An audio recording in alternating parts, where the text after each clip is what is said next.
This program is sponsored by LIC Nepal, जीवन रहँदा पनि जीवन पश्चात पनि। गर्वैदेखि बलियो भूगर्भ सिमेन्ट। मेरो देश मेरो जगदम्बा सिमेन्ट।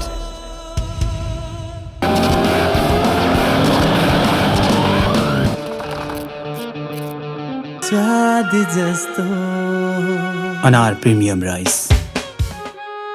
परम्परा, संस्कृति र मजबुती तिनको शक्ति त्रिशक्ति सिमेन्ट। गुणस्तरीय प्लम्बिङको भरपर्दो नाम मार्बल। नेपाल टेलिकमको 4G नै पर्फेक्ट छ। नेपाल टेलिकम, राष्ट्रको सञ्चार।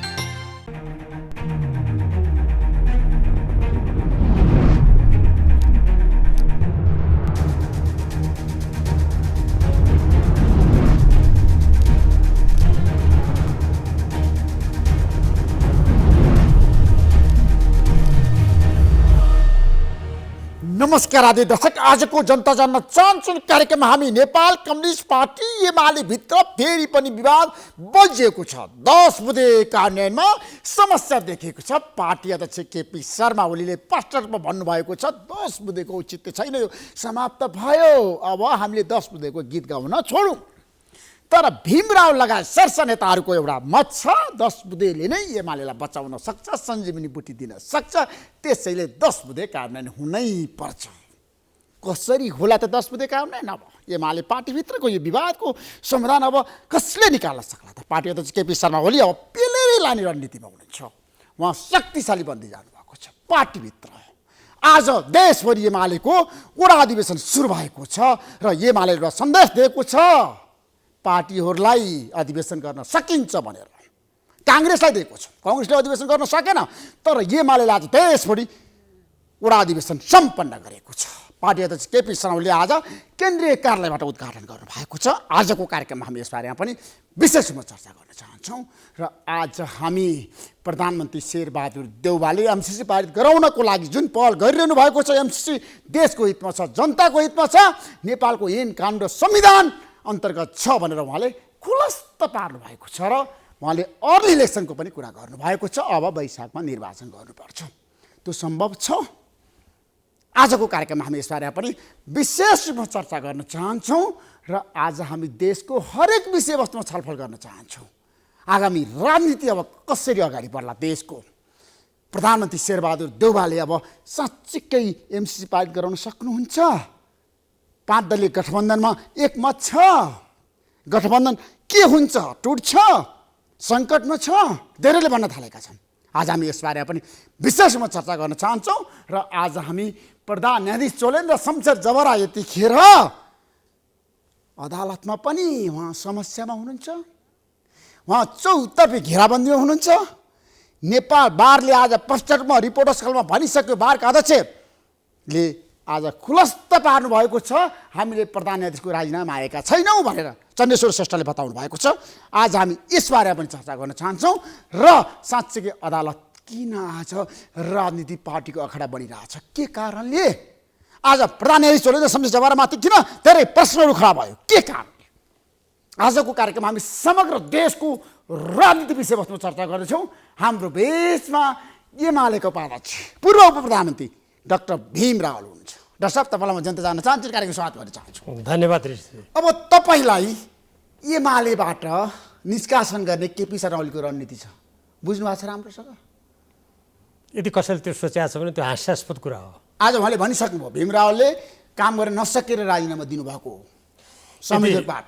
यदि उहाँले त्यस्तो भन्नुभएको छ भने भीमरावले काम गर्न नसकेर होइन कि जुन आफैबाट हस्ताक्षरित अन्तर्पार्टी निर्देशन 12 अनुरूप त्यसलाई कार्यान्वयन हुन नदिने जुन काम भयो र यो कुरालाई रोक्ने काम भयो, फलस्वरूप मैले त्यसरी पार्टी केन्द्रीय कमिटीबाट भएको निर्णयलाई कार्यान्वयन गर्न नदिने र त्यसमा स्वयं पार्टी अध्यक्षले नै यसलाई कार्यान्वयन नगर्ने भन्नेको अभिव्यक्ति दिनुभएपछि मैले राजीनामा दिएको हो। मैले नसकेर दिएको होइन, किनभने भएको होइन। म तपाईँलाई तपाईँलाई स्मरण गराउन चाहन्छु, यो विवादको सिलसिलामा आरम्भदेखि नै यो विवादलाई मिलाउने, वार्तालाई सफल बनाउने र पार्टीका नेताहरूको बिचमा जुन वार्ता भएको थियो त्यसपछि त्यो वार्तालाई कार्यान्वयनको क्रममा अगाडि बढाउने सम्पूर्ण काममा सफलतापूर्वक हामीले काम गऱ्यौँ, मैले काम गरेँ। अब झन् त्यो त्यत्रो सहमति भइसकेपछि पार्टीले अन्तर्पार्टी निर्देशन जारी गरिसकेपछि त्यसलाई सफलतामा पुर्याउन नसक्ने भन्ने त कुरै होइन। तर पार्टीको शीर्ष नेतृत्वबाटै त्यसलाई कार्यान्वयन नदिने, सार्वजनिक रूपमा त्यसको विरुद्ध अभिव्यक्ति दिने, विभिन्न ठाउँका मानिसहरूलाई त्यसलाई कार्यान्वयन नगर्नको लागि केन्द्रबाट भनेपछि त्यो मैले गर्न नसके हो र? होइन, तपाईँलाई जिम्मेवारी दिइसकेपछि, तपाईँलाई संयोजक बनाइसकेपछि, तपाईँलाई 10 बुँदे कार्यान्वयनको लागि सहजीकरण गर्नको लागि जिम्मेवारी दिएको हो पार्टी अध्यक्ष केपी शर्मा ओलीले। त्यो कार्यान्वयन गरेर मैले तपाईँले गर्न नसकेको हो, तपाईँ भाग्नु भएको, एकदमै गलत। तपाईँले क्षमता प्रदर्शन गर्न सक्नु भएन। आज केपी शर्मा ओलीले भन्नुभएको छ उहाँले काम गर्न सक्नु भएन अनि ठुलो कुरा गर्ने भीम रावलले। यदि त्यस्तो उहाँले भन्नुभएको छ भने त्यो 100% तपाईँले गलत हो। भएको छैन, प्रतिक्रिया बाहिर आइसक्यो। मैले हेरेँ त्यस्तो मैले उहाँको त्यो सन्दर्भ पनि हेरेँ। यदि त्यहाँनिर मैले काम गर्न सकिनँ त्यसैले भाग्नुभयो भन्ने यदि जिम्मेवारीबाट पन्छेको हो नि त? होइन, जिम्मेवारीबाट पन्छेको पनि होइन। म तपाईँलाई अलिकति भनौँ एकछिन है। हामीले 10 बुँदे सहमति गऱ्यौँ र तदनुकूल पार्टीको थाई कमिटीमा, केन्द्रीय कमिटीमा छलफल गऱ्यौँ र केन्द्रीय कमिटीबाट अन्तर्पार्टी निर्देशन 12 जारी भयो। त्यसमा यो 10 बुँदे सहमतिलाई पूर्ण रूपमा कार्यान्वयन गर्ने भन्ने प्रतिबद्धता व्यक्त भयो। तर पार्टी अध्यक्ष स्वयंबाट त्यसलाई कार्यान्वयन नगर्ने भन्ने अभिव्यक्ति भएपछि अनि त्यो मैले कार्यान्वयन गर्न नसकेको मैले भएको हुन्छ। मैले त के कुरामा आपत्ति जनाएको हुँ भने पार्टीको थाई कमिटीको बैठकमा स्वयं पार्टी अध्यक्षबाट त्यसलाई कार्यान्वयन गर्ने सन्दर्भमा अब त्यसको आवश्यकता छैन र जुन हामीले 10 बुँदे सहमतिमा 2075 साल जेठ 2 भन्दा अगाडि पार्टीका सम्पूर्ण कमिटीहरूलाई यथावत रूपमा क्रियाशील तुल्याउने भनेर निर्णय गरेका थियौँ। तदनुरूप यसलाई कार्यान्वयन गर्नुको लागि पार्टीमा निर्देशन जारी भएको थियो। त्यो अनुरूप काम अब गर्न आवश्यक पर्दैन भनेपछि अनि त्यो आवश्यक नपर्ने कामको लागि सहजीकरण गर्ने कार्यदलले त काम गर्ने कुरै आएन। होइन, जिम्मेवारी लिइसकेपछि तपाईँले सबै काम पुरा गर्न सक्नुपर्छ। कार्यदललाई त्यो जिम्मेवारी नै थिएन। सुन्नुहोस्, तपाईँलाई त्यो जिम्मेवारी थिएन? म भन्छु के अधिकार थियो तपाईँलाई? कार्यदललाई कुन कुन ठाउँमा के समस्या उत्पन्न भयो त्यसको बारेमा निर्णय गर्ने र त्यसलाई निर्देशन दिने अधिकार कार्यदललाई थिएन।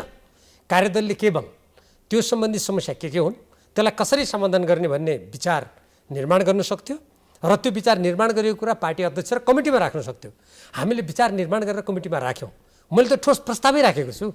तर पार्टी अध्यक्ष स्वयंबाट ती प्रस्तावहरूलाई स्वीकार नगर्ने, त्यसलाई कार्यान्वयन नगर्ने कुरा गरेपछि अनि त्यस्तो कार्यदलको के औचित्य भयो भनेर मैले राजीनामा दिएको, नसकेर छोडेको होइन। होइन, पहिला तपाईँ नै हो कार्यदल चाहिन्छ, एमालेलाई विभाजनबाट बचाउनु पर्छ, 10 बुँदे सम्झौता गराउनु तपाईँ नै हो। अहिले आएर तपाईँ आफू पदमा बस्ने, जिम्मेवारी लिने, अनि पार्टी अध्यक्षको आलोचना गर्ने, पार्टी अध्यक्षलाई खेदो खन्ने, अनि केपी शर्मा ओलीले तपाईँलाई साथ दिनुहुन्छ? यो पार्टी अध्यक्षलाई खेदो खन्ने आदि भन्ने कुरा एकदमै आलोचना गर्ने तपाईँ पार्टी अध्यक्षको। यदि आलोचना गर्ने र विचारको विविधताले एकअर्कालाई खेदो खन्नेको ठान्ने हो भने मैले विचार व्यक्त गर्दा कसैलाई खेदो खन्नेको ठान्ने हो भने अरूले विचार गर्दा मलाई पनि खेदो खन्नेको ठान्नुपर्छ। त्यो होइन। कुरा के हो भने नेकपा एमालेभित्र अन्तर्विरोध सिर्जना भयो र अन्तर्विरोध सिर्जना किन भयो, कसरी भयो, त्यहाँ अहिले म त्यति जान चाहन्न किनभने धेरै लामो कुरा हुन्छ। त्यो अन्तर्विरोध सिर्जना भइसकेपछि तत्कालीन पार्टीका वरिष्ठ नेता र पार्टी अध्यक्ष दुईजनाको बिचमा कार्यदल गठन गर्ने सहमति भयो। उहाँहरूले कार्यदल गठन गर्नुभयो र कार्यदल गठन गरेर हामीलाई त्यसमा काम गर्न भन्नुभयो। हामीले कुशलताका साथ काम गऱ्यौँ र पार्टीलाई फुटबाट जोगाउनको लागि हामीले स्पष्ट धारणासहित, त्यसको निकाससहित, त्यसका प्रावधानसहित हामीले कुराहरू अगाडि सार्यौँ। त्यसलाई कार्यान्वयन गर्ने सन्दर्भमा पार्टी केन्द्रीय कमिटीबाट त्यसलाई अनुमोदन गरियो र पार्टी व्यापी रूपमा त्यसलाई कार्यान्वयन गर्नुको लागि निर्देशन पनि दिइयो।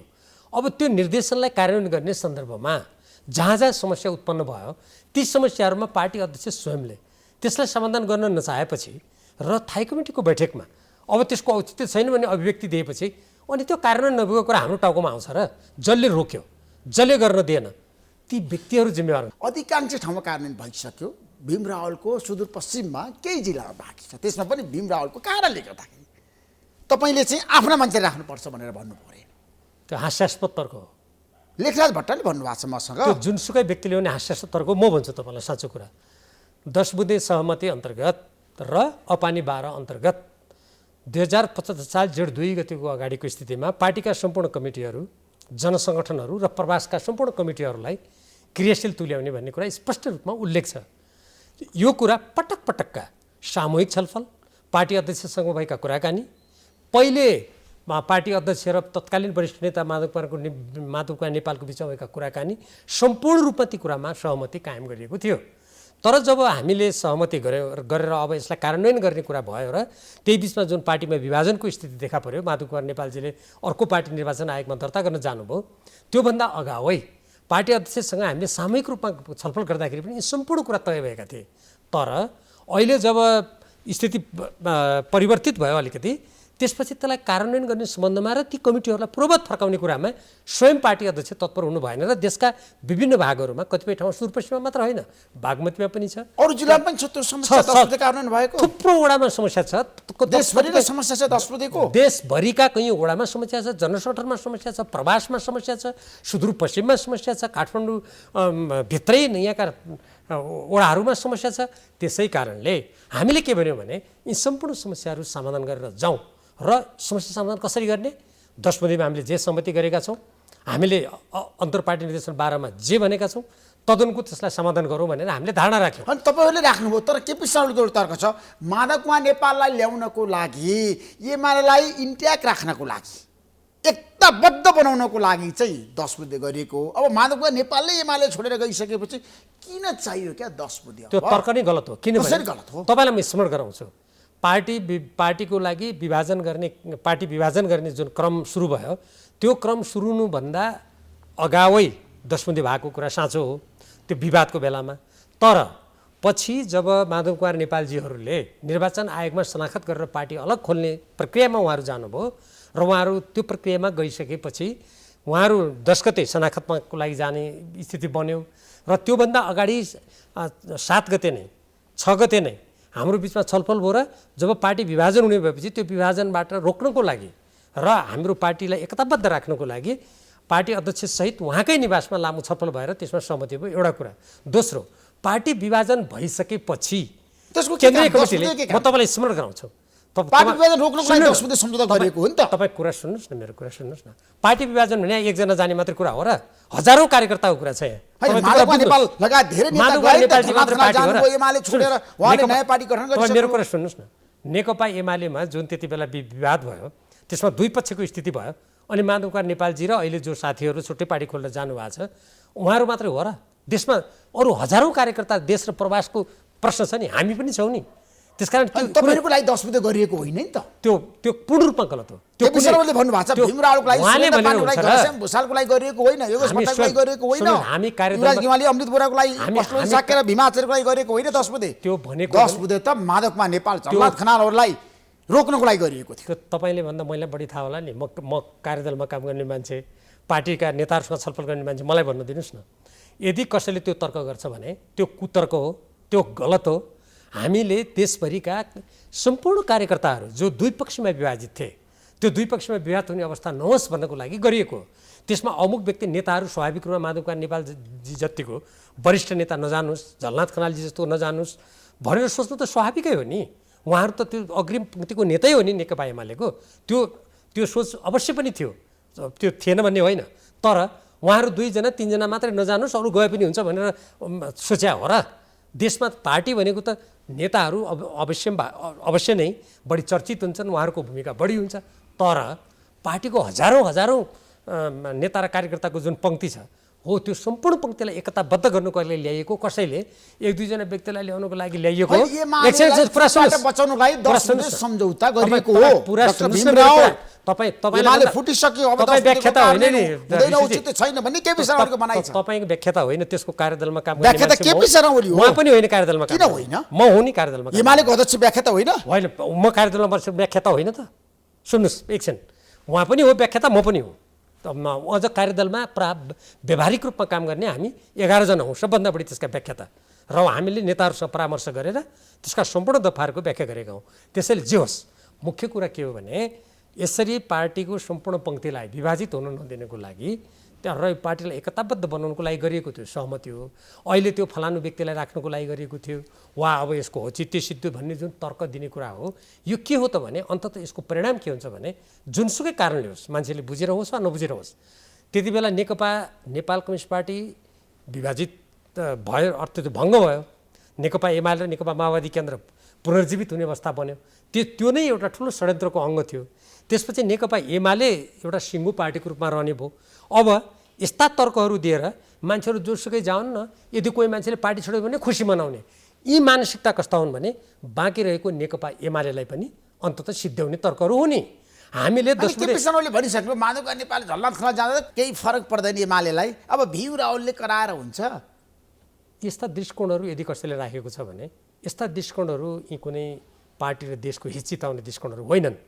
पार्टीमा के हुन्छ भने एक मतले, यो त निर्वाचनको बेला थाहा हुन्छ नि, देशका कतिपय भागहरूमा मानिसहरू एक मतले जितेका छन्, अनि त्यत्र नेताहरूको प्रभाव केही पनि हुँदैन। उनीहरू जता गए पनि म मात्रै हुँ भनेर कसैले भन्छ भने त्यो दृष्टिकोण भनेको त्यो व्यक्तिवादी दृष्टिकोण हो र त्यो देश जनता पार्टी कसैको पनि हितमा हुँदैन र पार्टी नेपालमा कमजोर भएर बाह्य हस्तक्षेप त्यसै कारणले आएका हुने। यो कुरा बुझ्नुपर्छ हामी सबैले। होइन, तपाईँ अब 10 बुँदेको गीत गाउन कहिलेबाट छोड्नुहुन्छ? यो गीत होइन। किन होइन? केपी शर्माले भन्नुभएको छ। हेर्नु, कसले के भन्ने छोडिदिनुहोस् न। यदि कसैले राजनीतिक सहमति जस्तो महत्त्वपूर्ण कुरा जो अनेकौँ दर्जनौँ चरणहरूबाट त्यो बिन्दुमा पुगेको छ, यसका पछाडिका पृष्ठभूमि तपाईँलाई आउँछ थाहा छैन। यति धेरै लामो पृष्ठभूमिबाट स्वयं पार्टी अध्यक्षले हाम्रो अन्तर्विरोध एकदम चर्किरहेको बेला जेठ महिनाभन्दा पछि, वैशाख महिनाभन्दा पछि उहाँले वक्तव्य दिएर आह्वान समेत गर्नुभएको छ। त्यो वक्तव्यमा समेत उहाँले हस्ताक्षर गरेर एक्लै पनि, उहाँले त्यति बेला जेठ 2 भन्नुभएको छैन, जेठ 3 2075 अगाडिको स्थितिमा सम्पूर्ण पार्टी फर्काउने एकता गरौँ भनेर आफै एकल वक्तव्य समेत दिनुभएको छ। त्यसपछि पार्टीको त्यत्रा 11 जना थाई कमिटीका सदस्यहरू सम्मिलित भएर 10 बुँदे गरिएको छ, अपानी जारी भएको छ।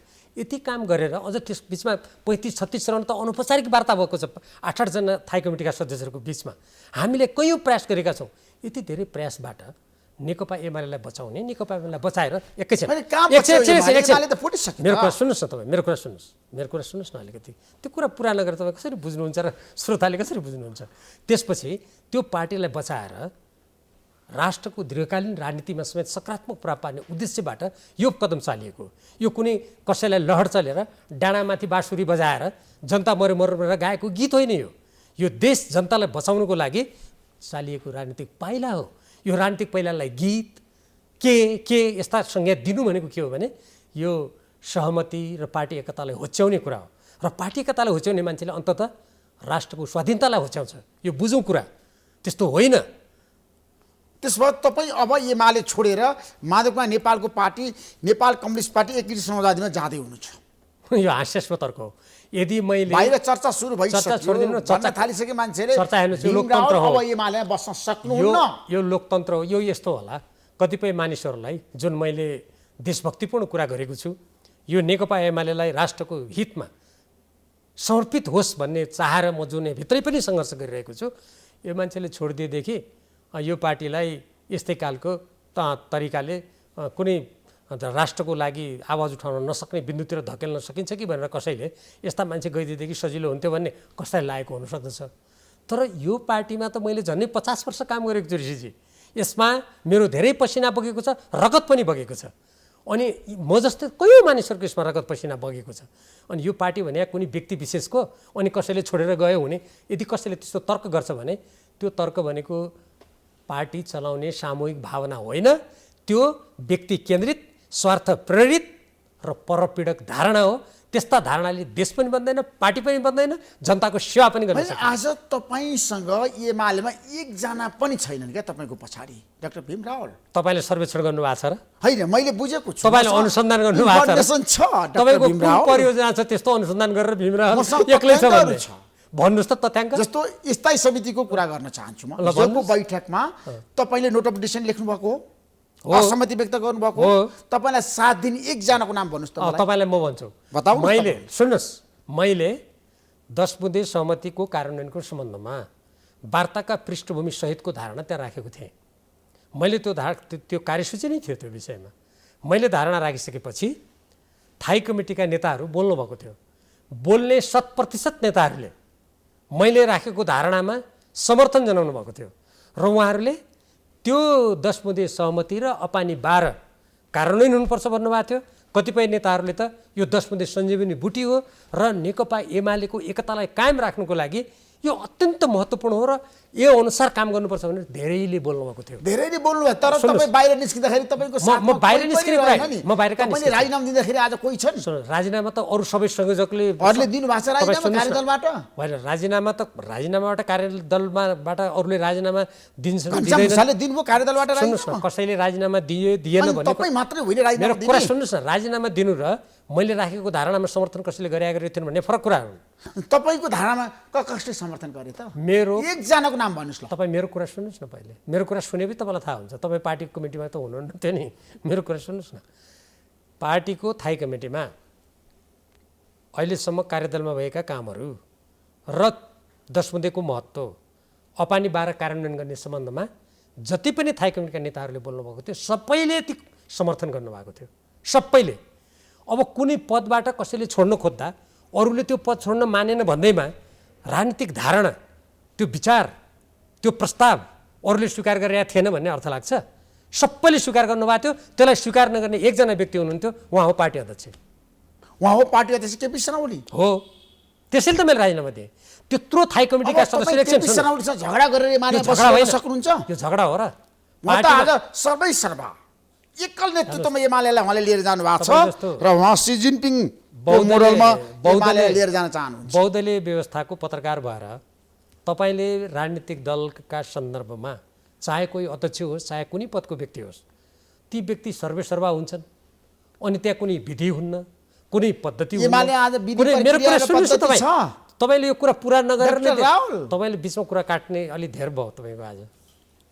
यदि त्यहाँ चाहिँ विधि पद्धति प्रक्रिया सिद्धान्त आदर्श केही पनि छैन।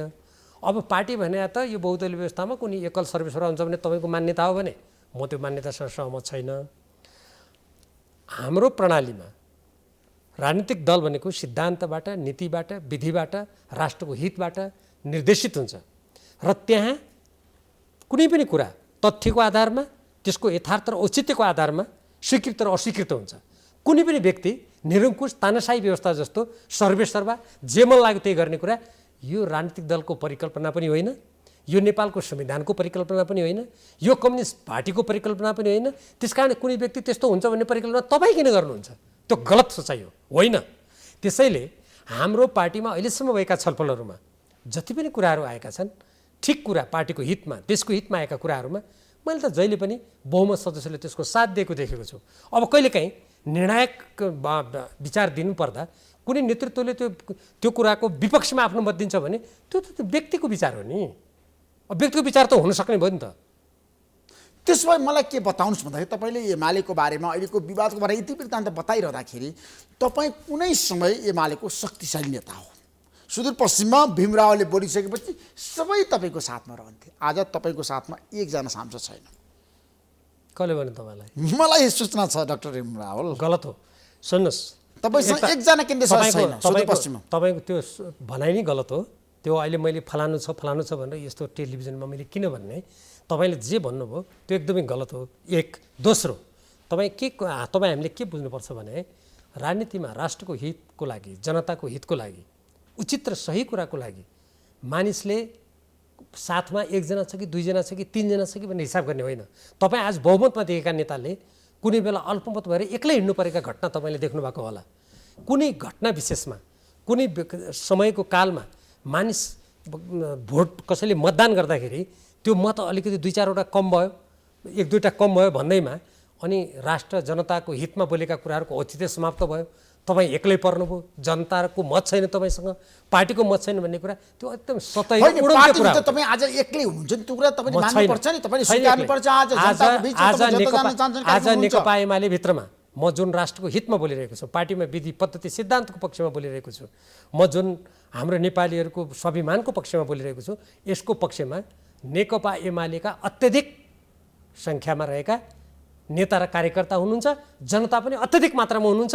तपाईँ सर्वे गरी हेर्नुहोस् न। होइन, म सर्वे गर्छु डाक्टर भीमरावल। तपाईँको अभिव्यक्तिलाई, तपाईँको कुरालाई म आत्मसात गरौँला। आगामी दिनमा म सर्वे गरेर तपाईँसँग बहस गरौँला।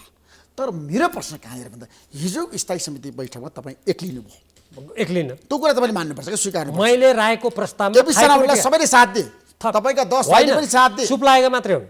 थाई कमिटीका बहुसङ्ख्यक सदस्य सुरेन्द्र पाण्डे महाधिवेशन मूल आयोजक समिति हुन्छ नि, पार्टीले बनाएको छ नि व्यवस्थापन समिति, त्यसको सहसंयोजक बनिसक्नु के भयो त अनि भन्दा त्यो बन्नु भने मेरो विरुद्ध हो त के अर्थ गर्नु भट्टराई गइसक्नुभयो तपाईँलाई छोडेर, होइन, घनश्याम अनि- भुषालले तपाईँलाई छोडेर सुन्नु न, गइसक्नुभयो, युवराज नेवारले भन्नुभयो म एमाले तपाईँ पार्टीको हाँसउठ्दो केपी कुरा शर्मालाई साथ नगर्नुहोस् दिन्छु भन्नुभयो। तपाईँको तर्क भनेको साह्रै फितलो होइन, कसरी फितलो हुन्छ? प्राविधिक हो। सुन्नुहोस्, अनि महाधिवेशन मूल व्यवस्थापन कमिटीको कुनै सदस्य संयोजक सहसंयोजक हुनु भने मैले पार्टी एकताको लागि राखेका प्रस्तावको विरोध हो र?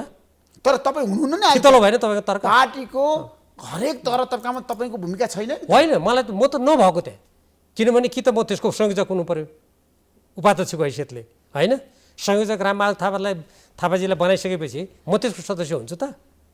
त्यो त मलाई भनेको थियो बन्न, म नभएको। त्यो कुन व्यक्ति कुन मूल व्यवस्थापन समितिको कुन आयोजक समितिको सदस्य हुनुभयो भन्नुको अर्थ, अनि हामीले पार्टी एकताको लागि यसको सिद्धान्त नीति विधि र यसको शक्तिलाई बचाउनुको लागि अगाडि सारेका कुराहरू गलत हुन् या त्यसमा तपाईँ एक्लै पर्नुभयो भन्ने अर्थ लाग्छ र? सङ्घर्ष गरेर बस्नुहुन्छ कि एमालेलाई छोडेर तपाईँ अरू कुनै पार्टीमा जानुहुन्छ? तपाईँ यसलाई गहिरो गरी बुझ्नुहोस्, म गहिरो गरी तपाईँलाई बुझाउँछु। म अहिले जे कुरा उठाइरहेको छु यो मेरो कुनै केपी ओलीजीसँगको व्यक्तिगत सङ्घर्ष होइन। मैले जुन यो पार्टी 2006 सालमा स्थापना भएदेखि यताका इतिहासको अध्ययन गरेको छु, यो पार्टी राष्ट्रियताको लागि, स्वाधीनताको लागि, जनताको हक अधिकारको लागि, समानताको लागि, न्यायको लागि, पार्टीभित्र विधि प्रणालीको लागि खोलिएको पार्टी हो, तदनुकूल विकसित पार्टी हो। अहिले केही नेताहरूले छोडेर जानुभयो तापनि उहाँहरूले पनि हिजो यसकै लागि काम गर्नुभएको थियो। आज उहाँहरू छोडेर जाँदैमा हिजो उहाँहरूले काम गर्नुभएको थिएन भनेर तर्क गर्न मिल्दैन। मैले पनि त्यसैको लागि काम गरेको थिएँ। त्यसकारण यसरी लामो समयदेखि यो पार्टीलाई काम गरेर अगाडि बढाएको पार्टीलाई छोडेर जाने वा त्यसको सम्पूर्ण आदर्शलाई छोड्ने, आज कुनै व्यक्तिले अधिकारको बढी प्रयोग गरिरहेछ, कसै कोही बढ्ता त्यसमा शक्ति सम्पन्न भएको छ भन्ने तर्कको आधारमा अनि अरू सबै अस्तित्वविहीन भइसके, यत्र हजारौँ कार्यकर्ताको अस्तित्व समाप्त भइसक्यो भन्ने तर्क हुन सक्दैन। त्यसकारण मैले यसमा को व्यक्ति कति बेला शक्तिशाली भयो, केपी शर्माले सम्झौता पनि नगर्ने उहाँको विरोध गरिरहँदाखेरि एमालेमा तपाईँलाई टिकट दिन्छ? त्यो उहाँको विरोध भने व्यक्तिगत विरोध हो र? म नीति जस्तो सुन्नुहोस्, पार्टी एकता गर्नको लागि केन्द्रीय कमिटीबाट जारी भएको अपानी 12 कार्यान्वयन गर्नुपर्छ भने केपी ओलीजीको विरोध हो? त्यसरी अर्थ लाग्छ? पार्टीले गरेको निर्णयको कार्यान्वयन गर्नुपर्छ मैले भने यदि पार्टी अध्यक्षले गर्नुहुन्न भने पार्टी अध्यक्षको त गलत विचार हो भन्ने कुरा त पार्टीका आम कार्यकर्ताले बुझ्छन् नि त्यति बेला। अनि त्यो मैले सिद्धान्तको तर आज केपी शर्मा ओली सामु तपाईँहरूले आफ्नो कुरा राखिरहँदाखेरि उहाँलाई तपाईँहरूले अगाडि गएर विरोध गर्न सक्ने अवस्था छ एमालेमा? विरोध होइन, आफ्ना कुराहरू दृढतापूर्वक नराखे फरक कसरी राख्न सक्छ त? त्यति पनि बुझ्नुहुन्न त? अरू नेताले राख्न सके त? अरूले राख्न केपी शर्मा ओलीको अगाडि सबै आज निरीह भएका छन्, होइन, आत्मसमर्पण गरेका छन्। तपाईँलाई थाहा नभएको हो, थाई कमिटीको बैठकमा, केन्द्रीय कमिटीको बैठकमा त्यहाँका सदस्यहरूबाट नेताहरूले उचित कुराहरू, आवश्यक कुराहरूमा निर्भयताका साथ आफ्ना कुरा दृढताका साथ राख्नु भएको छ। मैले पनि राखेको छु। पार्टीमा कुनै पनि व्यक्तिले जो पार्टीप्रति इमान्दारीका साथ कटिबद्ध छ उसले कसैको अगाडि कुरा राख्न डराउँछ, हिचकिचाउँछ भन्ने कुरा होइन। त्यो एकदमै गलत कुरा हो। मान्छेहरूले बाहिरबाट झट्टै हेर्दा त्यस्तो भएको छ कि भन्ने मान्छेलाई लागेको मात्रै हुनसक्छ, त्यो कुरा होइन। होइन, तपाईँलाई पार्टीभित्रै बसेर सङ्घर्ष गर्दा फाइदा कि एमाले छोडेर अरू कुनै पार्टीमा जाँदा फाइदा? क्या मेरो व्यक्तिगत फाइदा कुरा होइन। मैले कसरी हेर्छु पार्टीलाई भने राजनीतिक दलहरू नेपालमा विभाजित भए, कमजोर भयो भने बाह्य हस्तक्षेप बढेको मैले देखाएको छु। नेपाली जनताले आफ्नो बारेमा आफै निर्णय गर्न नपाउने स्थिति बनेको मैले देखाएको छु।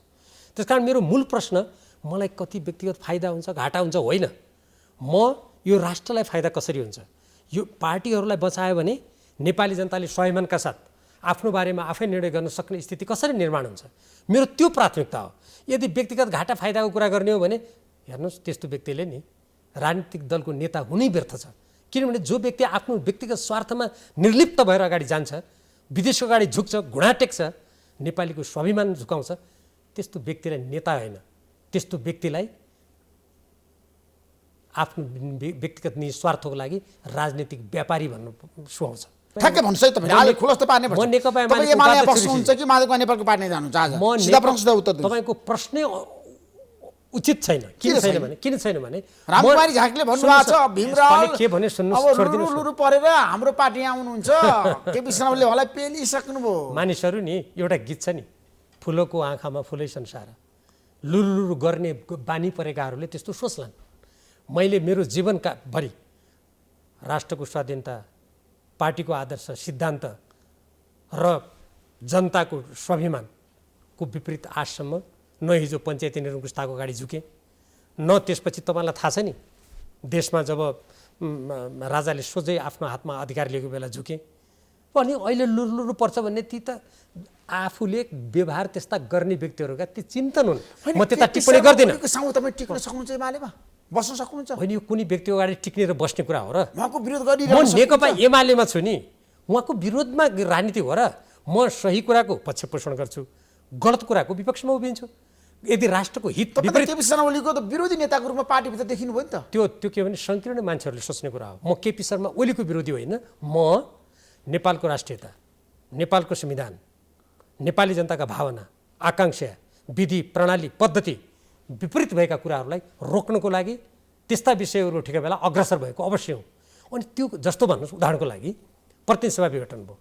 प्रतिनिधि सभाको विघटन हुँदाखेरि हामीले 5 वर्षको लागि यसलाई विघटन नगर्ने भनेर जुन संविधान निर्माण गर्दा सङ्कल्प गरेका थियौँ, म स्वयं संविधान मसौदा समितिको सदस्य हुँ। त्यो कुरा गलत भयो भन्नु कुनै व्यक्तिको विरोध हो? अर्को कुरा म तपाईँलाई उदाहरण दिन्छु। संयुक्त सैनिक अभ्यास हुने भयो। नेपालको परराष्ट्र नीतिले कुनै पनि देशसँग त्यस्तो प्रकारको सैनिक संलग्नतालाई रोकेको छ। त्यो भएन भन्दा व्यक्तिको विरोध हो? जस्तो मिलेनियम च्यालेन्ज कर्पोरेसनसँग भएको सम्झौता, यसबारेमा तपाईसँग फेरि कुरा गर्छु। उदाहरण होइन, अहिले उदाहरण मात्रै दिएको। त्यसले नेपालको स्वाधीनतामा आँच पुर्याउँछ, नगरौँ भन्दा व्यक्तिको विरोध हो।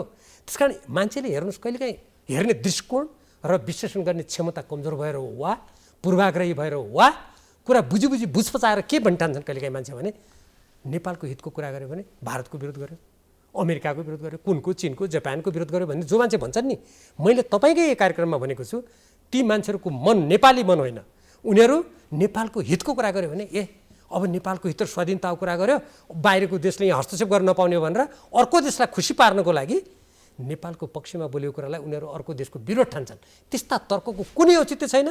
देशभक्त नेपालीले त्यस्ता कुरा अस्वीकार गर्नुपर्छ। तर डाक्टर भीम रावलले भित्रभित्रै माधवमा नेपाल समूहसँग कुरा गरिरहनु भएको छ अरे, बाहिर आइरहेछ सूचनाहरू, त्यो कति सत्य छ? अब यो कुन देशका गुप्तचर रहेछन् हो यस्तो कुरा गर्ने? मलाई थाहा छैन त्यो मैले गरेको। तपाईँले कुरा कुन देशका माधव नेपालसँग झलनाथ खनालसँग? आजसम्म मैले कुनै कुरा गरेको छैन। मलाई छोड्छु तपाईँको पार्टी आउँछ भने अहिले मलाई कुरा गर्नुपर्ने कुनै आवश्यकता पनि छैन, त्यसको औचित्य पनि छैन। अब राजनीतिक रूपमा तपाईँले भन्नुहोस् पार्लियामेन्टमा भेट भयो, कहीँ भेट भयो भने हामी राजनीतिक व्यक्ति हौँ, त्यो कुनै घर झगडा जस्तो एकअर्कालाई देखेपछि मुन्टो बटाएर तपाईँ एमाले छोड्नुहुन्न आज? तपाईँको यो प्रश्न नै अनुचित छ। म नेकपा एमालेको उपाध्यक्ष हो, 9 राष्ट्रिय महासभाबाट सबभन्दा बढी मत ल्याएर आएको। यो हेक्का राख्नुहोस् न तपाईँ। होइन, बढी मत ल्याएर के अनि यो पार्टीलाई बचाउनुको लागि नेता हुनुहुन्छ एमालेभित्र? होइन, तपाईँले अकण्टक सदा सर्वदा पदमा बसेको, सदा सर्वदा एकदम 2/3 बहुमत गरे कोही नेता देख्नु भएको छ? आज केपी ओली कुनै बेला बहुमत हुनुहुन्थ्यो पार्टीमा? अनि एउटा कुनै विषयमा हुनसक्छ, कुनै विषयमा म अल्पमतमा परेँ अरे, अनि अल्पमतमा पर्ने बित्तिकै मेरो सिद्धान्त आदर्श देश र जनताप्रतिको प्रतिबद्धता छोडेर कुलेलम ठोकेर हिँडिन्छ त? तर डाक्टर भीम रावल तपाईँलाई जिम्मेवारी दिँदाखेरि बारम्बार तपाईँले चाहिँ राजीनामा दिने प्रकरण छ नि त? गलत हो। धेरैले भन्छन् डाक्टर भीम रावल भनेको राजीनामा दिने बहादुर हो। हास्यास्पद कुरा हो, कुतर्क हो त्यो। तपाईँले पहिला पनि त राजीनामा दिनुभएको छ नि? कहाँ धेरै सांसद पदबाट राजीनामा दिनु। सांसद त मैले भने नि त, तपाईँले एमालेबाटै पहिला राजीनामा दिनुभएको छ। कहाँ, कहिले? 2051 साल 25 सबैलाई थाहा छ। 2051 त्यतिखेर पनि त समस्याहरू त आएको थियो, जटिलताहरू आएको थियो नि। तपाईँ कुरा सुन्नुहोस्, राजीनामा भने के हुन्छ भने नैतिकताको कुरा आएपछि नैतिकवान मान्छेले पद छोड्छ, पदलोलुप मान्छे पदमा टाँसिरहन्छ। आफूले गरेका कामहरू कानुनबाट गलत साबित भइसके, राजनीतिबाट गलत साबित भइसके, जनताको आँखाबाट गलत साबित भइसके, नैतिकताको दृष्टिबाट गलत साबित भइसके पछि पनि त्यसमा टाँसिरहने जो व्यक्ति हुन्छ त्यो के हुन्छ? स्वार्थी हुन्छ। जब नैतिकताको कुरा आउँदा म त्यो पदभन्दा म नैतिकता जोगाउँछु भन्ने व्यक्तिले पद छोड्छ। मैले तपाईँले सांसदको कुरा गर्नुभयो, मैले पहिले पनि भनिसकेँ, शेरबहादुर देउबाजीलाई विश्वासको मत दिनुभन्दा अगाडि हामीले उहाँ एमसिसीको बारेमा के गर्नुहुन्छ, नागरिकताको बारेमा के गर्नुहुन्छ, हाम्रो देशको विभिन्न देशसँगका सन्धि समझौताको बारेमा के गर्नुहुन्छ, यी सम्पूर्ण कुरा हामीले सोध्न चाहेका छौँ, सोध्न पाउनु पऱ्यो भन्ने मेरो माग थियो। सोध्न नदिएपछि म आँखा चिम्लेर अर्को पार्टीको नेतालाई, विपक्षी मान्छेलाई मत हाल्छु त? मैले त्यहाँ राजनीतिक आदर्श आफ्नो नैतिकतामा म अडेँ। जब त्यो नैतिकतामा अड्ने स्थिति प्रतिकूल भएपछि म बरु पदै छोडिदिन्छु, तर आफ्नो निष्ठाबाट विचलित हुनुभन्दा त्यो गलत हो त? जनताले गलत भन्छ नि त्यसलाई। तर तपाईँले राजीनामा फिर्ता लिनुभयो नि त? फिर्ता त किनै जनताले जसको अगाडि मैले चाहिँ मत, जसले मलाई मत दिएर यहाँ पुर्याउनु भएको थियो, उहाँहरूको को त्यो विश्वासलाई कायम गर्न मैले राजीनामा दिएँ। पछि उहाँहरूले सबैले घेरेर तपाईँले राजीनामा दिनुभयो नैतिकताको आफूले निष्ठा कायम गर्नुको लागि तपाईँको कुरा हो, तपाईँलाई मत दिने हाम्रो निर्देशन तपाईँ फिर्ता लिनुहोस् भनेपछि तिनै जनताको त्यो आदर्शलाई मानेर मैले फिर्ता लिएँ। अब एमालेको चाहिँ वडा अधिवेशन आजबाट सुरु भयो। तपाईँलाई थाहा छ देशभरि पार्टी अध्यक्षले उद्घाटन गर्नुभयो, सुरु भयो, प्रक्रिया अगाडि बढ्यो। अब महाधिवेशन पनि हुँदैछ, राष्ट्रिय महाधिवेशन। तपाईँ केपी शर्मा ओलीलाई सहयोग गर्नुहुन्छ कि उम्मेदवारी दिनुहुन्छ अध्यक्षमा? म नेकपा एमालेको उपाध्यक्ष हो। मैले कुनै व्यक्ति विशेषलाई सहयोग गर्ने नगर्ने भन्ने कुरा यो सार्वजनिक रूपमा बोलिरहनुको कुनै आवश्यकतै छैन। म यो देशलाई आज जसरी यो राजनीतिक अस्थिर वातावरणमा बाह्य हस्तक्षेपको चक्रव्यूहमा यो राष्ट्रलाई फसाउन खोजिँदैछ, न्यायपालिका, कार्यपालिका, व्यवस्थापिका, सुरक्षा प्रणाली सारा निकम्मा बनाएर नेपाली जनताको स्वाभिमानमाथि जुन वज्रपात गर्न खोजिँदैछ त्यो कुरालाई रोक्नको लागि जो काम गर्छन् म ती व्यक्तिको सहयोगी हुँ। म आफै त्यो काममा संलग्न हुनुपर्छ भन्ने ठान्दछु।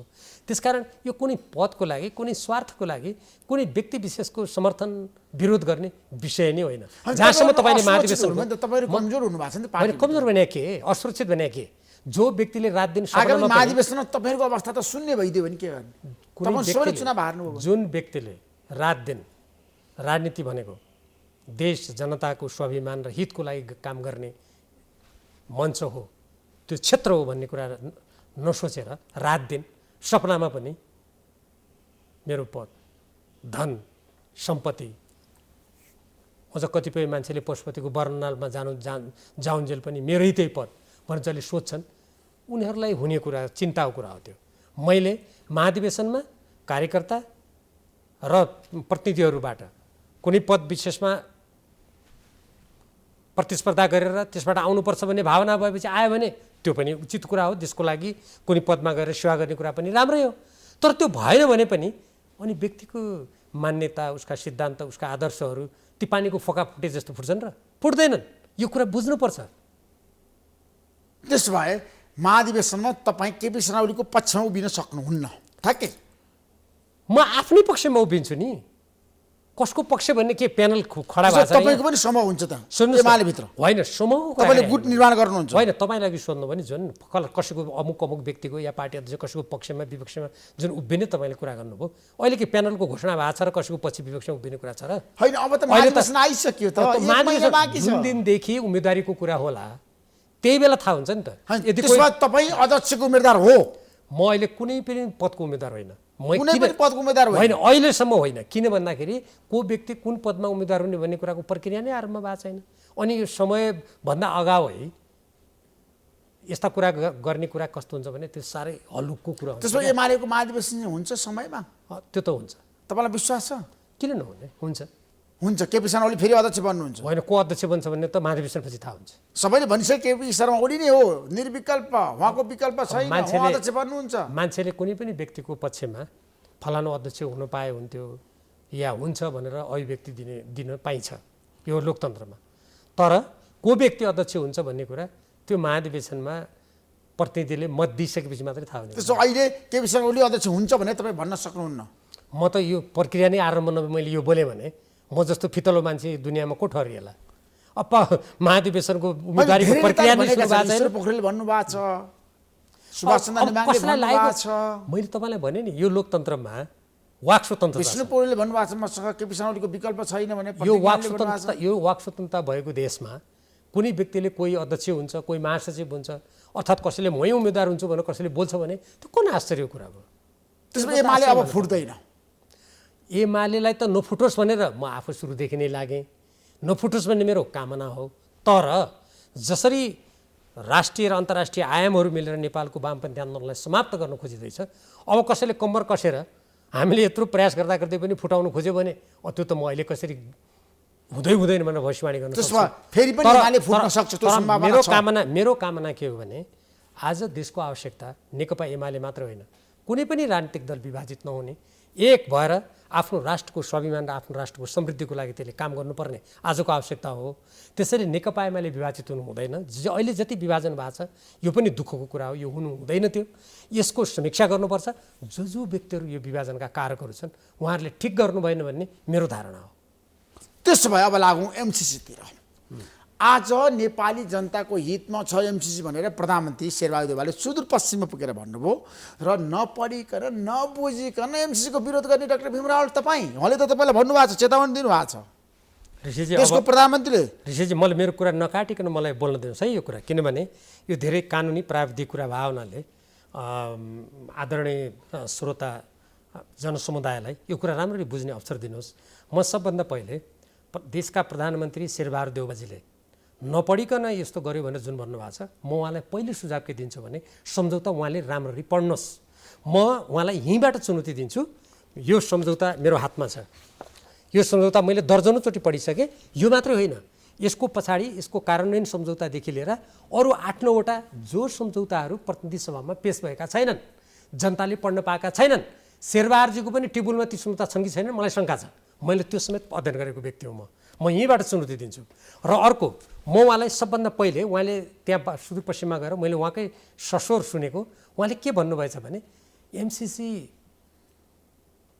को सम्बन्धमा अमेरिकाले यो नेपालको कानुनभन्दा माथि छैन भनिसक्यो, त्यसकारण त यो राम्रो हो नि भन्नुभएको छ। देशको प्रधानमन्त्रीले यस्तो भनेको त मलाई लाज लागिरहेको छ, किनभने एक कुनै पनि सन्धि सम्झौताहरू, म अन्तर्राष्ट्रिय कानुनको विद्यार्थी पनि हुँ, म अधिवक्ता पनि हुँ, राजनीतिक शास्त्रको विद्यार्थी पनि हुँ। मैले त्यो किन भने उहाँले नपढिकन गर्यो भने हुनाले अब नेपालको कानुन र संविधान अन्तर्गत लागू हुन्छ। म तपाईँलाई म सम्झौताबाट प्रधानमन्त्रीको भनाइ एकछिन प्रधानमन्त्रीले गलत भन्नुभएको छ भने कसरी गलत भन्नुभएको छ? प्रधानमन्त्रीले गलत भन्नुहुन्छ, म प्रमाणित गर्छु नि त यहाँ। भन्नुहोस् प्रधानमन्त्रीले कसरी गलत भन्नुभएको छ, जस्टिफाई गर्नुहोस्। शून्य धैर्य गर्नुहोस् न, म सुन्छु, तपाईँ बुदागतमा भन्नुहोस्। बुदागत धैर्य गर्नुहोस्। कुरा के हो भने उहाँले जसरी बोल्नुभयो नि, ती जति पनि सम्झौताहरू छन् मैले सबै अध्ययन गरेको छु, ती त अहिले सबै यहाँ ल्याउनु सम्भव भएन बोकेर। तर यो मूल सम्झौताको म सबभन्दा पहिले पृष्ठ 1 पढ्न मेरो देशको प्रधानमन्त्रीलाई म यहीँबाट आग्रह गर्छु। सुन्नुहोस्, सुरुमै के भनेको छ, यो नेपाल सन्धि ऐन 2047 को व्यवस्था अनुसार सम्झौताको धारा 7, यसको धारा 7 पनि पढेर सुनाउँछु। त्यसमा अङ्ग्रेजीमा भनेको छ, म नेपाली जनतालाई नेपालीमा पनि अनुवाद गर्छु। The parties understand that this compact upon entry into force will prevail over the domestic laws of Nepal। भन्नुको अर्थ के हो त भन्दाखेरि पक्षहरूले के कुरा बुझ्छन्, अर्थात् हामी के कुरामा सहमत छौँ भने यो सम्झौता लागू भइसकेपछि यो सम्झौता नेपालको कानुनभन्दा माथि रहनेछ। यहाँ लेखेको छ, यो मेरो देशको प्रधानमन्त्री शेरबहादुरले पढाएको छ कि छैन, नपढी बोलेको कि सुदूरपश्चिममा नपढी बोलेको। अब धारा 7 पढेर सुनाउँछु, सुन्नुहोस्। मलाई धेरै दुःख लागेको छ, देशको प्रधानमन्त्रीले पढ्दै नपढेर हो कि कसैको हामा लागेर हो यस्तो बोल्नुहुन्छ। अब सुन्नुहोस्, धारा 7 मा, यो धारा 7 मा नेपाली र अङ्ग्रेजी अनुवादमा, अङ्ग्रेजीको अनुवाद नेपालीमा बङ्ग्याइएको छ। म पहिले अङ्ग्रेजी पढ्छु। किन बङ्ग्याइयो त? षड्यन्त्र भनेको यही हो, षड्यन्त्र भनेको यही हो नि। सुन्नुहोस्, म तपाईँलाई किनभने यसको धारा 7 सुन्नुहोस्, धारा 7 को म पढेर तपाईँलाई सुनाउँछु। यसका 2-3टा धारा मात्रै पढेर सुनाउँछु। सुन्नुहोस्, यो धारा 7 टेलिभिजनमा हेरे हुन्छ जनताले। धारा 7 मा सेक्सन 7.1 भनिएको छ, अर्थात् 7.1। यसमा के लेखेको छ, the parties understand that this compact upon entry into force will prevail over the domestic lodge of Nepal. यो लागू भएपछि नेपालको कानुनभन्दा माथि रहनेछ भने यो प्रधानमन्त्रीले पढाएको छ कि छैन? अनि उहाँले गएर बाढी पहिरोमा जनतालाई राहत दिनुभन्दा यस्तो झुटा कुरा बोल्ने, यस्तो झुटा कुरा बोल्ने। सुन्नुहोस्, बोलिरहनु भएको छ, मैले पढेर सुनाएँ। प्रधानमन्त्रीले भनिरहनु भएको छ मैले जे गरेको छु ठिक गरेको छु। उहाँ प्रधानमन्त्री हुँदा एमसिसी अगाडि बढेको होइन, ज्ञानेन्द्र कार्की अर्थमन्त्री हुँदाखेरि अमेरिका सम्झौता भएको होइन। डाक्टर भीम रावल, तपाईँ कुरा विषयान्तर नगर्नुहोस् न। म के भन्दैछु भने सुदूरपश्चिममा गएर तपाईँलाई जुन मलाई प्रश्न सोध्नुभयो, प्रधानमन्त्री शेरबहादुर देउवाजीले नेपालको कानुनभन्दा माथि हुनेछ भनेर नेपालमा झुटा प्रचार गरियो भनेर उहाँले जुन बोल्नु भएको छ, देशको प्रधानमन्त्रीलाई म यहाँबाट चुनौती दिन्छु। यो धारा 7 जुन मैले पढेर सुनाएँ, यस्तो झुटा बोल्ने प्रधानमन्त्रीलाई पदमा रहने अधिकार छ?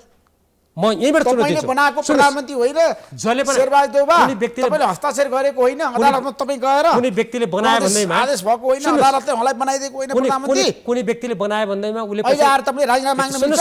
कुनै व्यक्तिले बनायो भन्दैमा त्यो बनाएको व्यक्तिले गल्ती गरेपछि बोकिरहनुपर्छ? मलाई अछामी जनताले चुनाव जिताएर पठाएका छन्, मैले यहाँ कुनै अनैतिक काम गरेँ भने अछामी जनताले मलाई बोकिरहन्छन्? त्यस्तो तर्क नगर्नुहोस् न लोकतन्त्रमा। अब अर्को सुन्नुहोस्, यसको अर्को दफा कति खतरनाक छ। म तपाईँलाई कानुनकै कुरा, यो पनि म शेरबहादुरजीलाई यो कानुन पनि पढ्न उहाँलाई म आग्रह गर्छु। सुन्नुहोस्, उहाँ भन्नुहुन्छ यसमा कहाँ सैनिक र रणनीतिक कुरा छ भनेर बोल्नु सधैँ छैन। अब सुन्नुहोस् न, सैनिक रणनीति कुरै छैन एमसीसीमा। काल्पनिक कुरा नगर्नुहोस्। म त धारा 5 पढेर सोच्छु। प्रधानमन्त्री बारम्बार भन्नुभएको छ शेरबहादुर देउवाले, उहाँले नबुझिकन नपढिकन अध्ययन नगरिकन बोल्नु होला देशको प्रधानमन्त्री। तपाईँको तर्क सुन्दा मलाई बडा हाँसो लाग्यो ऋषिजी। म धारा पढेर सुनाउनु खोज्दैछु, तपाईँ शेरबहादुर देउवाले पढ्नु भएन होला त। अनि पढ्या भए किनभने बोल्यो त त्यस्तो? म त धारा पढेर सुनाउँदैछु नि तपाईँलाई। सुन्नुहोस् न के भनेको छ यहाँ, सुन्नुहोस्। धारा 5 के छ भने चाहिँ यसको निलम्बन र अन्त्यको प्रावधान छ। यसमा 7वटा प्रावधान छन्। यो 7वटा प्रावधानमा के भनेको छ? प्रस्तुत सम्झौतामा नेपाल सरकारले अमेरिकाको, म तपाईँलाई जस्ताको तस्तै पढेर सुनाउँछु, सरकार वा एमसीसी वित्तीय व्यवस्था प्राप्त गर्ने वा कार्यक्रमको सम्पत्ति प्रयोग गर्ने कुनै व्यक्ति वा निकाय संयुक्त राज्य अमेरिकाको राष्ट्रिय सुरक्षा हित विरुद्ध क्रियाकलापमा संलग्न भएमा। अब नेपालमा मान्नुहोस् अमेरिकासँग सम्बन्ध राम्रो नभएका देश, अहिले चीनसँग सम्बन्ध बिग्रिन लागेको छ या अरू कसैसँग बिग्रेला, उनीहरूसँग नेपालले कुनै सम्झौता गरेर या कुनै योजना बनायो भने अमेरिकाले मेरो राष्ट्रिय हित सुरक्षा हित विपरीत भयो भने नेपालले त्यो गर्न पाउँदैन। यही हो त नेपालको स्वतन्त्र राजनीति। यो पढ्या छ कि छैन शेरबहादुर देउवाले? म दोस्रो कुरा। तेस्रो तपाईँलाई अत्यन्त संवेदनशील कुरा सुनाउँछु, सुन्नुहोस्। अर्को किन मैले कानुनको मात्रै कुरा गरेँ, यो अरू व्याख्या अरू त राष्ट्रिय हित विरोधी त्यो एसिया प्रशान्त रणनीति, दक्षिण के अरे हिन्द प्रशान्त रणनीति अमेरिकाको जुन छ त्यसको अङ्ग भएको त अमेरिकी मन्त्रीले नै भनेका छन्। कतिपय नेपालका विद्वान भन्नेहरू अमेरिकी मन्त्रीले भनेको कुरा होइन रे, होइन भने तिनीहरू के हुन्? डाक्टर रामशरण उनीहरू के हुन्? प्रकाश शर्मा म तपाईँलाई धेरैले भनेका छन् एमसीसी नपढिकन डाक्टर भीम रावलले विरोध गर्नुभयो। पढ्नुस् राम्रोसँग। यो उहाँले पढ्नु भएको छ? हेर्नु त भीम रावलले पढेर यहाँ भीम रावलले पढेर यो हेर्नुहोस् न, यो निलो र रातो मैसेले हाइलाइट गरे, उहाँहरूको हातमा छ, यो पढ्नु भएको छ। ल आएर उहाँ मसँग बस गर्नुहोस्। नेपालको हितमा छ, राष्ट्रको हितमा छ। तपाईँलाई म यहीँबाट आह्वान गर्छु, शेरबहादुर देउवाजीलाई यहाँ बोलाउनुहोस्, उहाँले यसका धाराहरू अगाडि राख्नुहोस्, म राख्छु, बस गरौँ। मेरो एउटा कुरा गलत भयो भने म राजनीतिक जीवनै छोडिदिन्छु। त्यसमा एमसीसीमा तपाईँले भनेको कुरा सही छ, मैले भने होइन। यहाँ हेर्नु न, म सम्झौता पढेर पढ्दैछु। यदि गलत भयो भने तपाईँ राजनीति छोड्नुहुन्छ। यो यहाँ लेखेको कुरा म पढ्दैछु त, अनि किन चाहिँ नछोड्ने? सुन्नुहोस् अर्को कुरा, यहाँ सुन्नुहोस् अर्को हेर्नुहोस्। यहाँ तपाईँलाई खतरनाक कुरा म भन्छु, यो शेरबहादुर देउवाजीले पढ्नु भएको छैन भने यो अन्तर्वार्ताबाट ज्ञान लिनुहोस्। सुन्नुहोस् यहाँ यसको धारा 6 को खमा कति खतरनाक कुरा छ। कार्यक्रमका सम्बन्धमा प्रस्तुत सम्झौता भनेको यो एमसीसीसँगको सम्झौता र अन्य कुनै सम्झौता बाजिएमा वा परस्पर असङ्गत भएमा प्रस्तुत सम्झौता लागू हुनेछ। यसको अर्थ के हो कानुनमा थाहा छ के हो? नेपालले अरू कुनै देशसँग सम्झौता गरेको छ कुनै कारणले, जस्तो भन्नुहोस् रातमाटीबाट प्रसारण लाइन जाने भयो, वा बाटो बनाउने ठाउँमा जाने भयो, वा सिन्धुपाल्चोकमा कतै यसको के बनाउने भयो, त्यहाँ यदि अरू कुनै देशसँगको सम्झौतामा कुनै संरचना बन्न लागेको छ भने यो सम्झौताले खारिज गर्छ। यी गर्न खोज्या हो, नेपाललाई उपनिवेशीकरण गर्न खोज्या हो। यो अर्को एकछिन अब अर्को कानुन र संविधान अन्तर्गत रहन्छ भनेर बारम्बार नेपालका नेताले तपाईलाई पढेर सुनिसक्नु। धारा राष्ट्रमन्त्री नारायण खड्काले भन्नुभएको छ, प्रधानमन्त्री शेरबहादुर देउवाले भन्नुभएको छ, सरकारको प्रवक्ता ज्ञानेन्द्र बहादुर कार्कीले भन्नुभएको छ। उहाँले त सम्झौता गरे हो नि त। प्रवक्ताकै सिंगै अहिलेको मन्त्री परिषदले भने पनि ऋषि धमलाजी जतिको पत्रकारले मैले धारा 7 को व्याख्या गर्नु वाक्य पुरा गर्न दिनुहोस्। तपाईँ सुन्नुहोस् न धैर्य गरेर। मैले धारा 7 पढेर नेपालको कानुनभन्दा माथि यो रहनेछ भने यो पढेर सुनाएको पनि तपाईँको दिमागमा घुसेन? होइन, मेरो दिमागमा घुस्यो। मैले अनि शेरबहादुरको दिमागमा घुसाउनुहोस् न यो कुरालाई। अनि सुन्नुहोस् अर्को सुन्नुहोस्, यहाँ खतरनाक कुरा। यहाँ सुन्नुहोस्, मैले कानुनका 4-5वटा मात्रै कुरा सुने, यहाँ छन् त दर्जनौँ कुरा यस्ता राष्ट्रघाती छन्। उपाध्यक्ष नेपाल आएर चाहिँ भनेको होइन त, उपाध्यक्ष त अमेरिकाको हितको पुरा गर्न त ऊ त हितको साधना गर्न त उसले जे पनि भन्छ नि हामीले पत्याउने। यहाँ के लेखेको छ त्यो पढ्नु परेन? अनि सुन्नुहोस् अर्को अनुसूची 5 हेर्नुहोस्। अनुसूची 5 को म एउटा खतरनाक कुरा पढेर सुनाउँछु। यो शेरबहादुरजीले सुन्नुहोस् है, शेरबहादुरजी मेरो कुरा सुन्नुहोस्। यहाँ हेर्नुहोस्, क सरकारले एमसीसीलाई र रूपमा चित्त बुझ्ने योजना तयार गरी, नेपाली जनतालाई चित्त बुझ्ने होइन, एमसिसीलाई चित्त बुझ्ने योजना तयार गरी पठाउनु पर्नेछ। र त्यस्तो योजना पठाउँदा भारत सरकारले सो योजनाको समर्थन गरेको हुनुपर्नेछ। यो नेपालको योजना हो कि भारतको योजना हो? यो द्विपक्षीय सम्झौता हो कि तीनपक्षीय हो? शेरबहादुर देउवाजीले यो कानुन हेर्नु भएको छ। यो कानुन हो सम्झौता भनेको, पढ्नु भएको छ उहाँले। नेपालको विद्युत त भारतलाई बेच्ने हो नि त। तपाईँ सुन्नुहोस्, अनि भारतलाई बेच्ने हो भनेर लाइनको कुरा गर्दाखेरि अहिलेको एमसिसीको कुरा गर्दाखेरि त्यसो भए नेपालमा जुत्ता बनाउनु पर्यो भने त्यो जुत्ता जापानलाई बेच्नु पर्यो भने, अनि त्यो जुत्ता कारखाना या कुनै कम्पनीले गर्नु भने यो कम्पनी खोल्न नपाइने कि नपाइने भने जापानलाई सोधेर मात्रै कम्पनी खोलिन्छ? त्यो भनेको के हो? देशलाई उपनिवेशकरण र पराधीन बनाउने हो कानुनले, त्यो भन्छ, अन्तर्राष्ट्रिय कानुनले त्यो भन्छ। त्यसकारण शेरबहादुर देउवाजीले कानुनको अपव्याख्या गरेर जसरी सुदूरपश्चिममा बाढी पहिरो पीडित जनतालाई सहुलियत दिनुपर्नेमा त्यहाँ गएर जसरी कानुनको अपव्याख्या गरेर यो सम्झौताको अपव्याख्या गरेर उहाँले यसको अगाडि घुँडा टेकाउने देशलाई वचन दिनुभएको छ, यो धेरै दुःखको कुरा हो। त्यसमा त्यो गर्न मिल्दैन। प्रधानमन्त्री राजीनामा दिनुपर्छ भन्ने पक्षमा तपाईँ हो? होइन, एमसिसीको बारेमा उहाँले बोलेको अभिव्यक्तिमा तपाईँको विमति छ? यस्तो हुन्छ, हेर्नुहोस्, तपाईँले भन्नुभयो नैतिकताको रूपमा उहाँले राजीनामा दिनुपर्छ भनेर। हेर्नुहोस्, मैले अन्तर्राष्ट्रिय धेरै घटनाक्रमहरूको मैले अध्ययन गरेको छु। के हुन्छ भन्नुहुन्छ भने कुनै पनि सार्वजनिक पदमा बस्ने, अझ प्रधानमन्त्री जस्तो व्यक्ति, मन्त्री जस्तो व्यक्ति, सार्वजनिक पद धारण गरेको व्यक्तिले जनतालाई सरासर झुटो कुरा भनेपछि, जस्तो मैले भने नि नेपालको कानुनभन्दा माथि कहाँ लेखेको छ भनेर उहाँले त्यहाँ भन्नुभयो नि, मैले त यहाँ लेखेको छ उनीहरूले देखाइदिएँ नि त। यत्रो ठुलो पदमा बसेको मान्छेले यस्तो झुटा बोल्यो भने अरू देशमा त नैतिकताको हिसाबले 24 घण्टाभित्र राजीनामा गर्नुपर्छ। अब नैतिकता नहुनेहरूको अगाडि त ऊ बाँसुरी बजा जस्तै हो, कुनै अर्थ हुन्न। त्यसैले यस्ता कुराहरू बोल्ने हो। अनि अर्को कुरा, अझ यो त मूल सम्झौता हो। तपाईँ कार्यान्वयन सम्झौता पढ्नुभयो भने देशभक्त नेपालीहरूको आँखाबाट आँसु झर्छ। नेपालको सम्पूर्ण स्वाधीनतालाई चकनाचुर पारेको छ। किन बुझेनन्? त्यो त उनीहरूलाई सोध्नुहोस् न, नबुझ्नेलाई। मैले बारम्बार भनेको छु, नेताहरूको प्रतिक्रिया हुँदैन। तपाईँले यो देशका नेताले बुझेन, म पनि त यो देशकै नेता हो नि त, मैले त बुझेको छु नि। अरू तपाईँको यो कार्यक्रम आएर अरू कयौँ बुझ्ने नेताहरूले बोलेका छैनन्। तर कोही व्यक्तिहरू ठुल्ठुलो शक्तिको अगाडि आफ्नो पद प्रतिष्ठाको लागि आफ्नै मातृभूमिमाथि बुट बजार्दा पनि कुनै मतलब नराख्ने स्वार्थमा अन्धा भएका व्यक्तिहरूले त हेर्नुहोस्, अरू देशमा हेर्नुहोस् त, कतिपय देशमा विदेशी शक्तिलाई निम्ता गरेर आफ्नै जनतालाई मार्न लगाएर अनि भाग्ने बेला पैसाका थैले लिएर भागेका मान्छे छैनन्। अनि सबै नेतालाई एउटै घानमा नहाल्नुहोस् न, बुझिया छैन तर हाम्रो देशमा नबुझ्नेलाई भन्नुहोस्। हेर्नु, धेरै मान्छेले बोलिरहेछन् क्या, कसरी किन बोलिरहेछन् त? त्यो यसको पछाडिको रहस्य पाटाहरू के हुन सक्छ? स्पष्ट छ। के हुन सक्छ भन्नुहोस्? मेरो विश्लेषणमा के हुनसक्छ भने यस्तो तरिकाले आफ्नो राष्ट्रको पक्षमा दृढतापूर्वक बोल्यो भने ती ठुल्ठुला देश रिसाउलान्, आफूले रोजेको पदमा जान नपाइएला, कतै आफू कन्सल्ट्यान्ट भएर डलर खान नपाइएला, आफ्ना छोराछोरीलाई ती देशमा पढाउनको लागि चाकरी गरेर छात्रवृत्ति नपाइएला भन्ने यस्ता अनेक प्रकारका लोभहरू एउटा हुनसक्छ। दोस्रो, डर, त्रास, बाफ्रे त्यत्रो शक्तिको अगाडि मैले यो साँचो कुरा कसरी बोल्ने भनेर त्यो दास मनोवृत्तिको कारण एउटा त्यो हुन सक्ला। अर्को, दलाली। हाम्रो देशमा दलाल पुँजीपतिको धेरै बिगबिकी छ अहिले। हेर्नुहोस्, आफ्नो देशमा कुनै उत्पादन नगर्ने अनि व्यापार गरेर यताको सामान उताको सामान यता गर्ने, कमिसन खुवाउने अनि रातारात करोडपति बन्ने, यस्तो हाम्रो देशमा धेरै ठुलो चरित्रको विकास भएको छ। यस्ता मानिसहरूले आफ्नो स्वार्थमा अन्धा भएर यसरी आफ्नो राष्ट्र पराधीन हुने सम्झौताका प्रावधान देख्दा देख्दै त्यसको चाकरी गरेको हुनसक्छ। यो विश्लेषणको कुरा हो।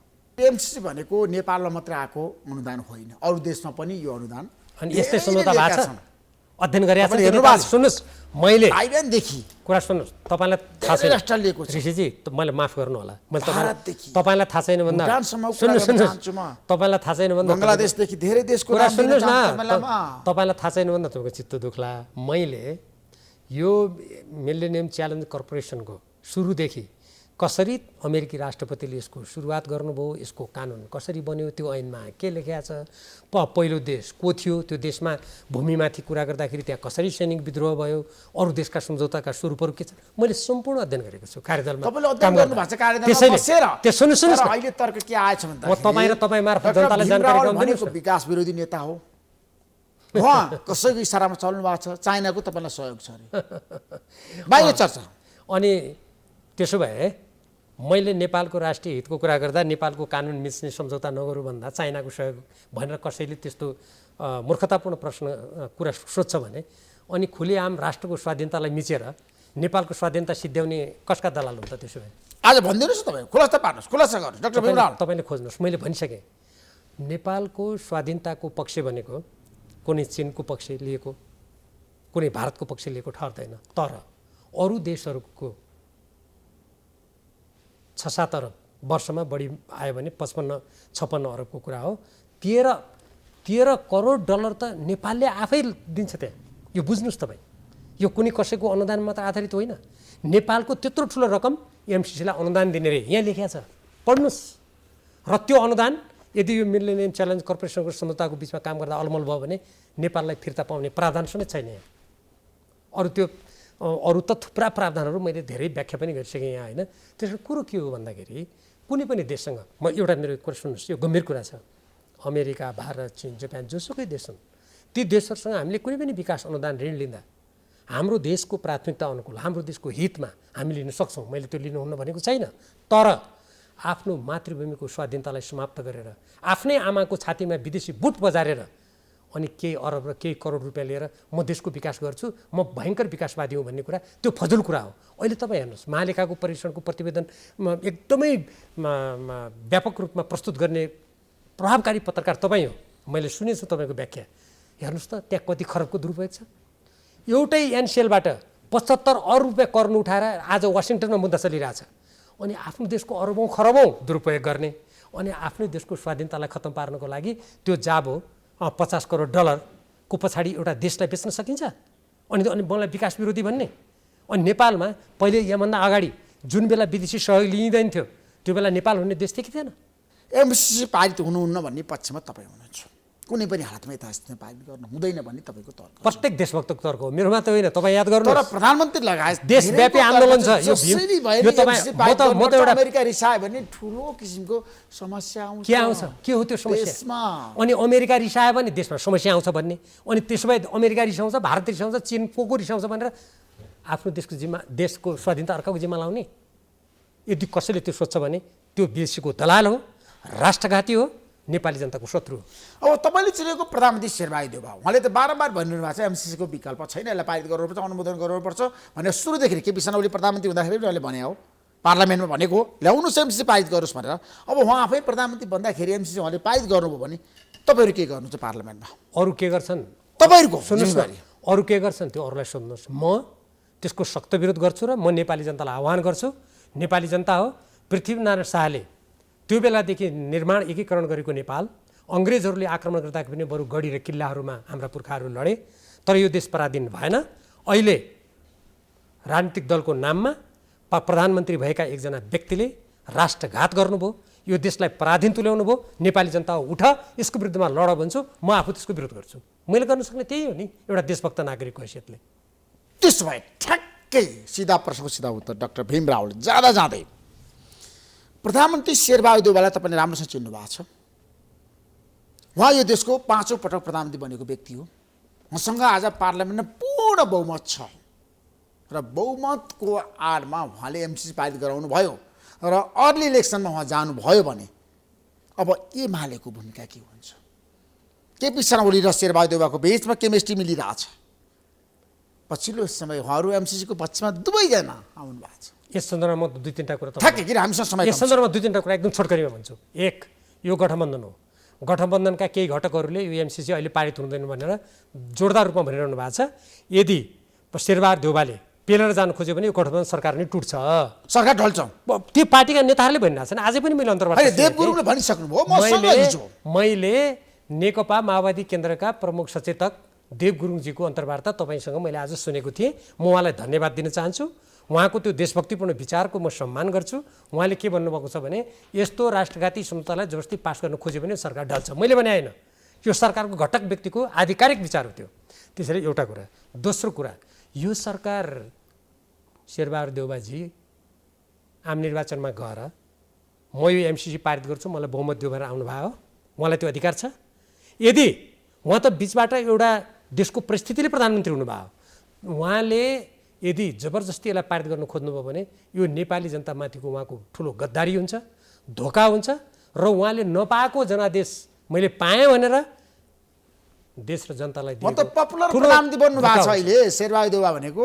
केमा बन्नुभयो पपुलर? तपाईँलाई थाहा छैन? भन्नुहोस् न केमा बन्नु? 5 दलको समर्थन छ उहाँलाई। नै अनि समर्थन प्रचण्डको समर्थन, माधव नेपालको, उपेन्द्र यादवको, बाबुराम भट्टराईको, चितबहादुर केसीको। म अहिले यो साझा व्यक्ति। तपाईसँग समय छैन, अब मैले व्याख्या दिएर के गरौँ? जो प्रधानमन्त्रीले 88 दिन लगायो सरकारले पूर्णता दिनलाई, 88 दिन निजामती सम्बन्धी ऐन राज्य व्यवस्था समितिबाट पारित भएर विधेयक संसदमा गएको विधेयकलाई फिर्ता लिने, एउटा संसदीय समितिबाट पारित भएर प्रतिवेदन सहित पेश भएको विधान फिर्ता लिने, अनि पहिले चाहिँ दल विभाजन सम्बन्धी 40% एउटा 40% संसद वा पार्टीमा जहाँ भए पनि हुने भन्ने व्यवस्था ल्याउँदाखेरि त्यसको विरोध गर्यो, विरोध भयो। म र पम्फाजी स्वयं राष्ट्रपति कार्यालयमा समावेदन दिन गएको थियौँ, उहाँहरू नेताहरू नै सहमत गर्ने हुनुहुन्थ्यो त्यति बेला। अहिले 20% त्यो पनि संसदमा भयो भने पार्टीमा भए पनि हुने, यिनी हुन् लोकप्रिय कार्यक्रम यो सरकारका। धेरैको भनाइ छ नेपालमा अमेरिकन सेना आउनै सक्दैन, कहाँबाट आउने? धेरै भने को हुन्थे भन्ने, एएमसी पास गर्नुपर्छ भन्ने होला उहाँले, होइन? म तपाईँलाई एउटा कुरा भनौँ, यहाँ अघि तपाईँलाई मैले भने अमेरिकाको सुरक्षा हितमा प्रतिकूल प्रभाव गर्ने कुरा भयो भने अमेरिकाले त्यसलाई निलम्बन गर्नेछ भन्ने मैले पढेर सुनाएँ तपाईँलाई। एक दोस्रो, हिन्द प्रशान्त रणनीति भनेको के हो? त्यो सैनिक रणनीति हो। त्यो सैनिक रणनीतिमा नेपाल प्रवेश गरिसकेपछि र यो सम्झौता नेपालको कानुनभन्दा माथि रहनेछ भन्ने प्रावधान पनि मैले तपाईँलाई पढेर सुनाएँ। त्यति भइसकेपछि यदि त्यो हितमा आघात पर्यो भने त्यसको सुरक्षाको त सैनिक त के जे पनि आउँछ। Thank you so much doctor Bhim Rawal, धन्यवाद। समय दिनु तपाईँलाई धेरै धेरै धन्यवाद। नमस्कार। धन्यवाद।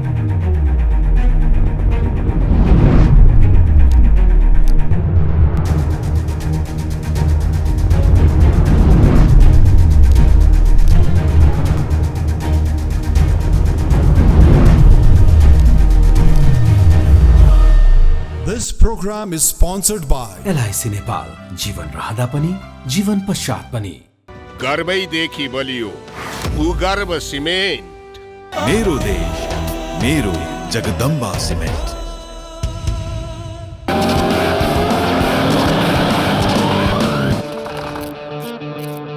स्वाद जस्तो अनार प्रिमियम राइस। परम्परा, संस्कृति र मजबुती तिनको शक्ति त्रिशक्ति सिमेन्ट। गुणस्तरीय प्लम्बिङको भरपर्दो नाम मार्बल।